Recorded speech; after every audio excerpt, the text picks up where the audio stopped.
His words echoed in the bedroom we'd shared for 42 years. "You're dead weight, Margaret.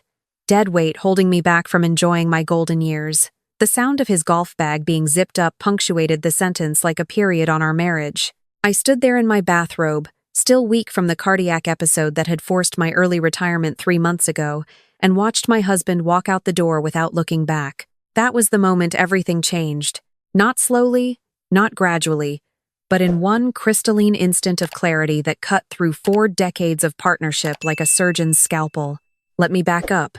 My name is Margaret Chen, and until last spring, I was a managing partner at Chen & Associates, a boutique architectural firm I'd built from nothing over 35 years. My specialty was sustainable residential design, and I'd won awards, been featured in publications, mentored dozens of young architects. I was good at what I did, and I loved it with the kind of passion that makes early mornings and late nights feel like privileges rather than sacrifices. David had retired 5 years earlier from his position as a regional sales director for a pharmaceutical company. A decent job, steady income, but nothing that set the world on fire. We'd always planned to retire together, travel, maybe split our time between our home in Westchester and a condo in Arizona we'd bought as an investment. The plan was to wait until I turned 65. But plans change. Last March, I was presenting a proposal to a major client when my heart started racing. Not the normal adrenaline of a big pitch, but something wrong, something terrifying. I excused myself, made it to the bathroom, and called 911. Atrial fibrillation, the ER doctor said. Manageable, treatable, but serious. My cardiologist was blunt. Reduce stress or risk a stroke. At 62, with a heart condition now on my medical record, early retirement wasn't a choice. It was a prescription. David had seemed supportive at first. "We'll figure it out," he'd said in the hospital. "This just means we get to start our adventure sooner." But as the weeks went by and I recovered at home, something shifted. He was gone more often, playing golf, meeting the guys, attending some investment club he'd joined. When he was home, he was distant, checking his phone constantly, sighing when I asked him to help me with something as simple as opening a jar. My medications made my hands shake sometimes. "Are you feeling better?" he'd ask, but his tone suggested he didn't really want to know. "Can't you do that yourself?" When I asked him to reach something from a high shelf. "I have plans," when I suggested we have dinner together. I told myself I was being paranoid.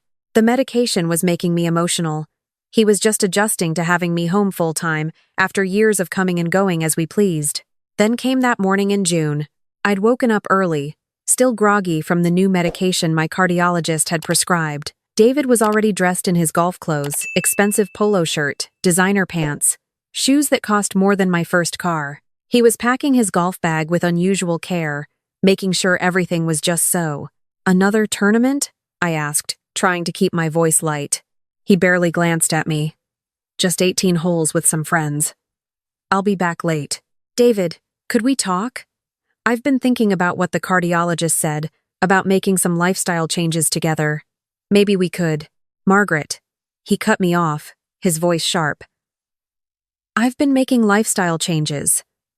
For 5 years, I've been retired, waiting for you to slow down, to join me. Now that you finally have, all you do is sit around the house, worry about your health, need help with everything. You're dead weight holding me back from enjoying my golden years." He picked up his golf bag and walked out. I sat there on the edge of our bed, the bed where we'd conceived our daughter Emily, where we'd held each other through his father's death and my mother's, where we'd made plans and shared dreams, and something inside me went very still and very cold. Dead weight. I looked around our bedroom, photos on the dresser, our wedding day, Emily's graduation, family vacations, David's expensive clothes hanging in the closet next to my professional wardrobe suits I'd never wear again, his collection of golf trophies on the shelf, the laptop on his nightstand that he'd started password protecting 6 months ago. I picked up my phone and called my daughter. "Mom? Is everything okay? You never call this early." Emily lived in Boston with her husband and 2 kids. She was a software engineer, brilliant and direct, more like me than David. "Emily, I need you to tell me the truth. Has your father said anything to you about our marriage?" There was a long pause. Too long. "Mom, Please, she sighed. He called me last month, said you were driving him crazy, that you'd become needy since the retirement, that he felt trapped. I told him he was being ridiculous, that you'd just had a major health scare and needed support. Another pause.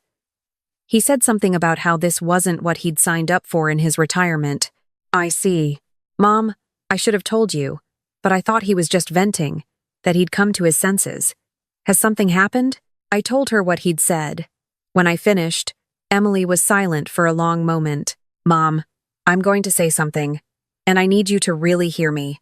Dad's been different since he retired. More focused on himself. Less. I don't know. Less interested in anyone else's needs. Jack noticed it too at Christmas. And Mom. She hesitated. I hate to say this, but you should look at the bank statements. What do you mean? Just look. Please. After we hung up, I sat there for a full minute, staring at nothing. Then I got up, got dressed, and went to David's home office. He'd password protected his laptop, but our joint accounts were accessible online. I logged in and started scrolling through the statements for the past 6 months. My hands started shaking again, but this time it had nothing to do with medication. Golf club fees, $3,200. I knew his club was expensive, but this was for just 1 month. Resort charges in Scottsdale, $4,800. We hadn't gone to Scottsdale together. Jewelry store, $2,400. I hadn't received any jewelry. Restaurant charges at places we'd never been, hotel charges in cities we'd never visited, charges at a spa, at a wine club, at stores I'd never heard of, thousands and thousands of dollars, all from our joint savings account, the account we'd been building for decades, fed by both our incomes, meant for our retirement together. I went back further. The charges started about 8 months ago, right after I'd first mentioned that I might need to consider early retirement due to some troubling symptoms I'd been having. They'd escalated after my diagnosis. I printed everything, every statement, every charge. Then I went through our home office files and found our investment accounts, our property deeds, our tax returns. I'd always let David handle the finances. I was too busy with my firm, and he'd insisted he enjoyed it. Now I read everything carefully. We had the house in Westchester, worth about $1.2 million, owned free and clear. The condo in Arizona, worth $400,000. My 401k from the firm, about $800,000. David's pension and retirement accounts, maybe $500,000. Our joint savings and investments, another $600,000. Plus my partial ownership in Chen and Associates, which I'd been in the process of selling back to my partners, a deal worth $350,000. Total assets, roughly $3.85 million. Not wealthy by Manhattan standards, but more than comfortable for retirement. And David had been spending it like water on someone who wasn't me. I called Emily back. I looked. And? You were right. I need a lawyer. Not our family lawyer. Someone new. Someone he doesn't know. I know someone. She's a shark. Handled my friend Rachel's divorce last year.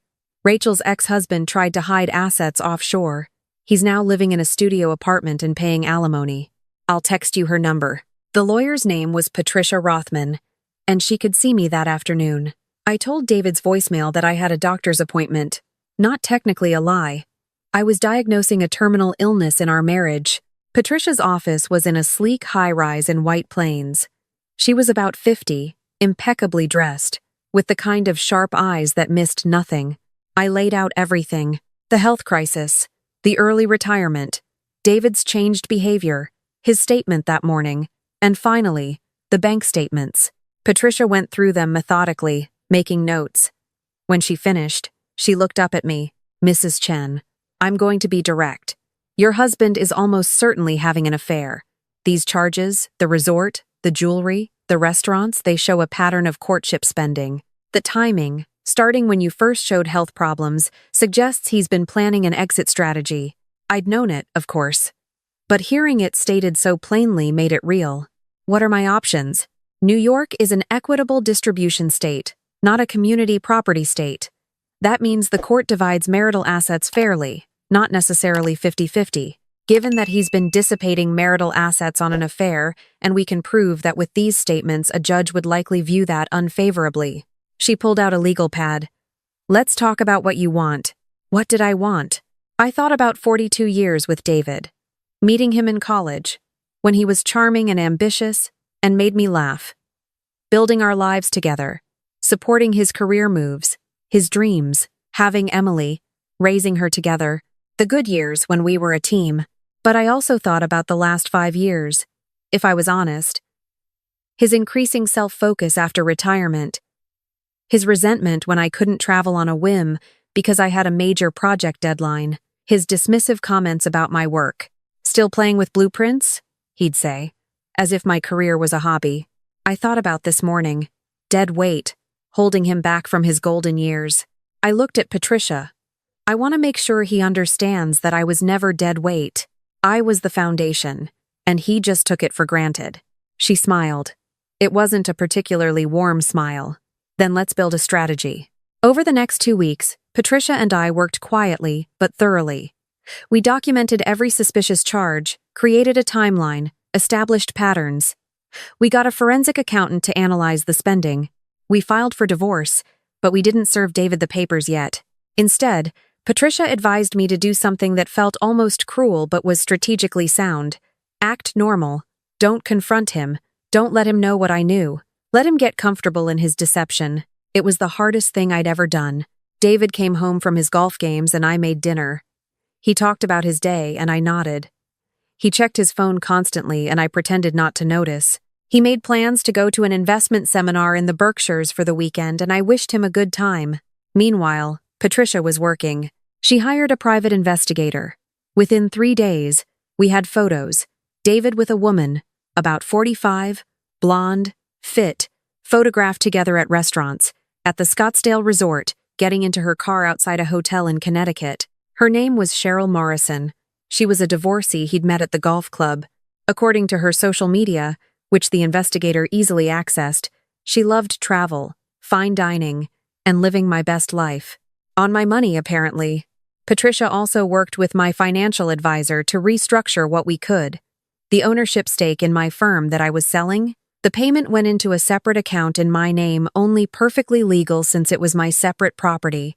My 401k, also separate property. We couldn't touch the joint accounts without alerting David, but we could freeze them once we served papers, and we could demonstrate to a court exactly how he'd been spending marital assets on his affair. The weekend David was supposedly at his investment seminar, actually at a bed and breakfast in Vermont with Cheryl. According to our investigator, I drove to Emily's house in Boston. "Mom, you look different," she said when she opened the door. "Different how? Stronger? Harder? Maybe. Are you okay?" I hugged her. "I'm going to be." Over coffee, I told her everything. Not to burden her, but because she deserved to know. She was 36 years old, a grown woman, and this was her father. She cried, but not for long. "Mom, I have to tell you something. I've been worried about him for a while. The way he talks about you, about your generation of women, about how you all were married to your careers. He's been saying things like how Cheryl understands that retirement is about enjoying life, not just existing. He's mentioned her to you? Not by name, but he's talked about a friend from the club who gets it. I thought he meant a guy friend." She looked miserable. I should have pushed harder, asked more questions. "This isn't your fault, sweetheart. None of it. What are you going to do?" "I'm going to serve him with divorce papers. I'm going to fight for what's fair, and then I'm going to live my life. Do you think you guys could work it out? Counseling or—" "Emily." I took her hand. He called me dead weight. "He's been spending our money on another woman for 8 months while I've been dealing with a heart condition. Even if I could forgive that, do I want to? Do I want to spend whatever years I have left with someone who sees me as a burden?" She shook her head slowly. "No, you deserve better. I deserve different, at least." The following Monday, Patricia had the papers served. David was at his golf club. We'd timed it deliberately. The server handed him the envelope in front of his friends, including, presumably, Cheryl. I wasn't there, but the investigator was. David's face apparently went white, then red, then white again. He came home 2 hours later, furious. What the hell is this? He threw the papers on the kitchen table where I was sitting calmly with a cup of tea. Divorce papers. I thought they were fairly self-explanatory. Margaret, have you lost your mind? We can't just throw away 42 years. We're not. You did. 8 months ago, when you started your relationship with Cheryl Morrison. His face went slack. How did you— The bank statements you thought I never looked at, the private investigator I hired, the photos of you two in Scottsdale, in Vermont, at the Berkshire Inn. Should I go on? He sat down heavily. It's not what you think. Really? What is it then? She's just— Margaret, you don't understand. When you retired, you changed. You became this person who needed things, who couldn't do things alone. That's not the woman I married. The woman you married was 35 years younger and healthy. I'm 62 with a heart condition. I didn't change voluntarily, David. I got older and sick. It happens. But Cheryl, she's different. She's vibrant. She's fun. She doesn't make me feel like a caretaker. She's also spending our retirement money with you. Or did you think I wouldn't notice the $45,000 you've spent on your affair in 8 months? He went pale again. I was going to replace it. With what? Your pension is already earmarked for your retirement expenses. Did you think I'd just die and leave you everything? Jesus, Margaret, I never wished. Didn't you? When you called me dead weight? When you sighed every time I asked for help? When you couldn't be bothered to sit with me at my cardiology appointments? He put his head in his hands. I didn't mean it like that. I was frustrated. You were selfish. There's a difference. We sat in silence for a long moment. Then he looked up, and I saw something calculating in his eyes. Fine. You want a divorce? We'll split everything 50-50 and go our separate ways. I smiled. It was not a nice smile. No, David, we won't. New York is an equitable distribution state, which means fair, not equal. And a judge tends to look unfavorably on a spouse who dissipates marital assets on an affair while his wife is dealing with a serious health condition. Patricia, that's my lawyer. You'll be hearing from her, thinks I have an excellent case for an unequal distribution in my favor. You can't do this. I can. I am. You wanted to enjoy your golden years without dead weight? Congratulations. You'll be doing it in a 1-bedroom condo instead of a house. And on a lot less money than you planned. He stood up, his face flushed with anger. I gave you 42 years of my life, and I gave you the same. Plus I paid for more than half of everything we own. My salary was higher than yours for the last 20 years, David. The firm I built, the investments I made, the retirement account I maxed out every year while you were taking golf trips with your buddies. Did you forget all that? This is vindictive. This isn't like you. You're right. The old Margaret would have tried to fix this, would have blamed herself, would have gone to counseling and worked on communication. But I spent the last 2 weeks really thinking about our marriage. And you want to know what I realized? I stood up too, facing him across the table that I'd picked out, in the kitchen I'd designed, in the house I'd largely paid for. I realized that I've been carrying dead weight for a lot longer than you think. It just wasn't me. The divorce took 4 months. David hired an expensive lawyer, but Patricia was better. The bank statements were damning. The photos of him with Cheryl were damning. His own words, dead weight, which Emily was willing to testify I'd told her about the same day, were damning. The settlement wasn't 50-50. It was 65-35 in my favor. I got the Westchester house. He got the Arizona condo and could buy me out of my half when he sold it. I kept my entire 401k and retirement accounts as separate property. We split the joint savings and investments, but only after accounting for the $45,000 he'd spent on his affair, which meant I got more. I got a larger portion of his pension. He had to pay my legal fees.